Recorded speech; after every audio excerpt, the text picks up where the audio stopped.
எல்லாருக்கும் வணக்கங்க. இன்னைக்கு நம்ம சேனல்ல 2 விதமான ஈஸியான ஸ்நாக்ஸ் ரெசிபி தாங்க பண்ண போறோம்.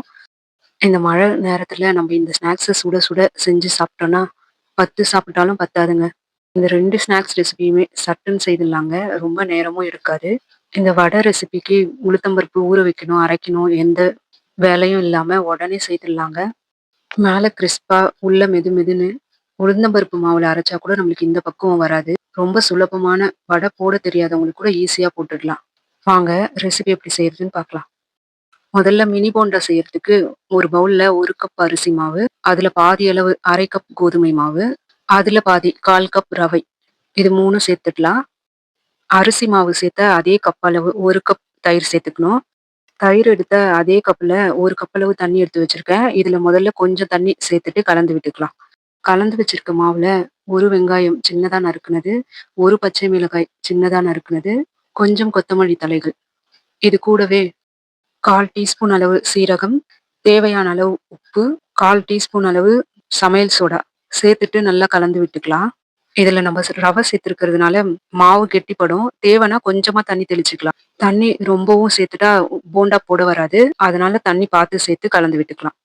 இப்ப இத தட்டு போட்டு மூடி ஒரு 1/2 மணி நேரம் அப்படியே விட்டுடலாம். இப்ப 1/2 மணி நேரம் ஆயிடுச்சு. அடுப்பத்த வச்சு பாத்திரத்துல எண்ணெய் ஊத்தி வச்சிருக்கேன். எண்ணெய் நல்லா சூடானதும் போண்டா போட்டுடலாம். மாவு எடுத்து எண்ணெயில சின்ன சின்ன போண்டாக்களா போட்டுக்கலாம். எண்ணெய் கொஞ்சம் நல்லா சூடா இருக்கணும். அப்பதான் நம்மளுக்கு போண்டா நல்லா வரும். போண்டாக்கள் நல்லா பொன்னிறமா வர மாதிரி பொரிச்சு எடுத்துக்கணும். அவ்வளவுதாங்க.